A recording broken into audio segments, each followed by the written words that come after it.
Jared Polin, FroKnowsPhoto.com, and welcome to another Adorama Picks Rapid Fire Critique. Check out AdoramaPicks.com. That's where I get my illuminized prints, and I love them. If you haven't signed up for the Fronos Photo email list, please do so right here. Put your name, email address in the box, hit send it, and I will send you a free guide to capturing motion in low-light situations. Now let's get to the rapid fire critique of Amanda Claire. Yes, some of these have the dreaded logo. Well, if you know they have the dreaded logo, then why didn't you remove the dreaded logo? So let's take a look at what we have right here, taken on August 23rd, with a Rebel T3 with a 50mm 1.8 version 2 plastic of the Fantastic version. So we've got these bicyclists. Look like the focus is somewhere around here. I like, see, you took something that was pretty not interesting and made it a little bit more interesting because you don't see much of what's going on. That is always a difficult thing to do, trying not to get a plain old, same old shot. I like the processing. The shot doesn't blow me away by any stretch of the imagination. It's not mind-blowing. That's twice I've said blowing in the same sentence here. But it doesn't jump out, but it's not the worst. As part of a photo story, which I say quite often, it could work. So we've got dogs. Okay. I like it. Rebel T3, 50mm, again, f2.8. Probably one of those times you don't have to shoot at 2.8 because you're shooting against the wall. Nothing really to blur out. Sometimes when you're shooting at 2.8, your focus could be on the dog, and then the people in the background may be out of focus, which may be something you're looking for. But in this case, it didn't hurt you because they're all in focus. But I would consider to shoot at 3.5 or f4 for something like this because the background doesn't matter so much. But I love the fact that she's wearing white, he's wearing a darker color, matches this dog, matches this dog. I like the way that they're sitting. Not the easiest thing to do with the animals, and you've got them holding hands. So it's like they're coming together. And she wears boots. Okay, so you see the shot quite a bit, and I'm not ripping on it because you see it a lot. I like this shot a lot. We've got the cobweb. We don't have the spider in it because the spider has probably gone away. He's gone away, away. Anyway, he's gone away. I like the raindrops. The raindrops keep falling on my head. Nice focus area. We've got this shot at 2.8 again. Exposure is very nice. The composition is very nice. The contrast is very nice. This is a very nice shot. The depth is great. I mean, we've got our focus right here on something, and it works very well. So very nice job right there.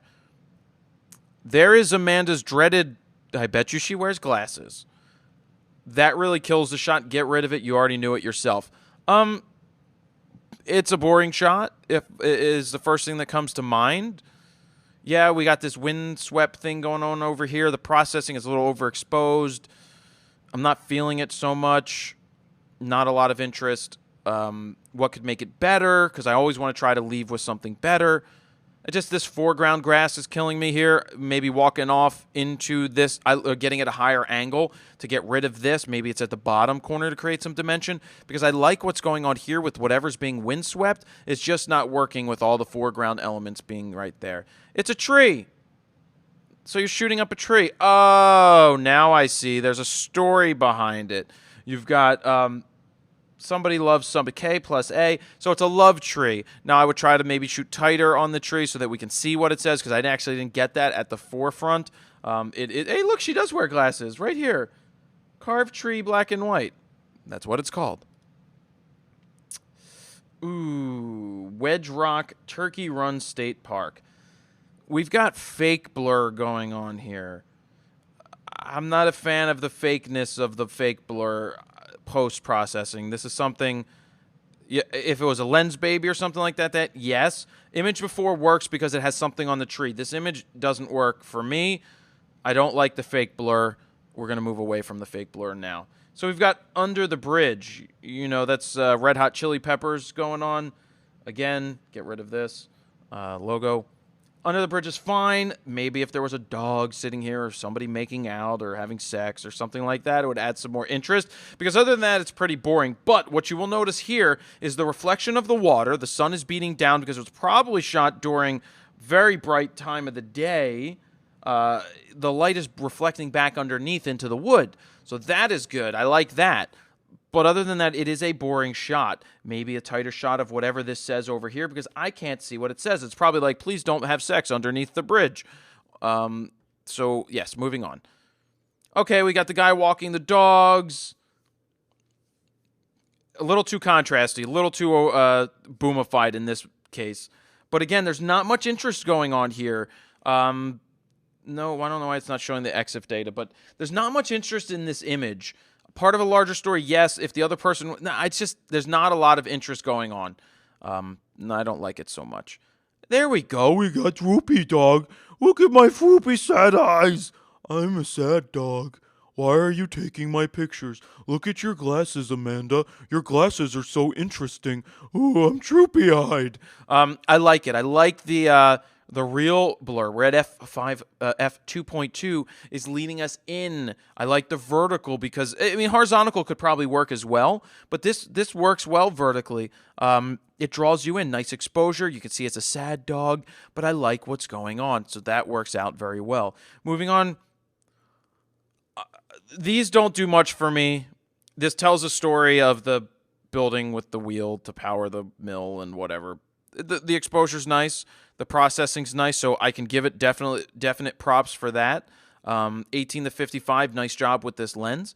Obviously, she knows that this is bad. I don't have to mention it every time, but it's fine. It's just okay. Now, here's what you could do to make it better. You could come in closer and get some nice tighter shots of the wheel. Maybe if it's spinning and there's water going on it, you're showing that action that's going on. Find the hidden details up here in this area. Show the grass, the moss, the leaves, what are they called? The vines growing from the building.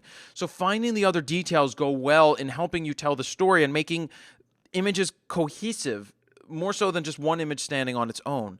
So it looks like this would be the last image. It's not in focus.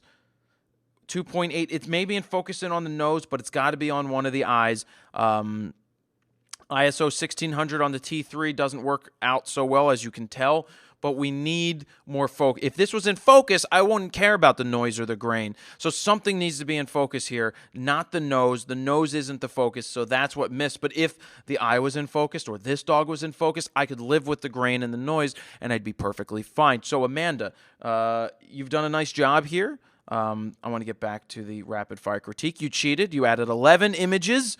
But strong image right here with the dog, strong image right here with the cobweb. So those are two of my favorite. We got Droopy Dog over here. This one isn't that terrible. So a handful of good ones. Room to improve, but your exposures are good. Your processing's very nice. And I think you did a very nice job with that T3i. So that is where we're going to leave it. If you haven't signed up for the Fronos Photo email list, please go ahead and do so. Put your name, email address in the box, hit send it, and I'll send you that free guide to capturing motion in low-light situations. Jared Polin, Fronos Photo.com. See ya.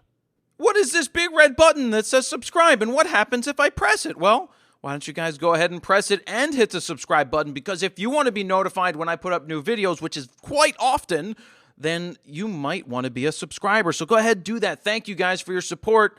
See ya.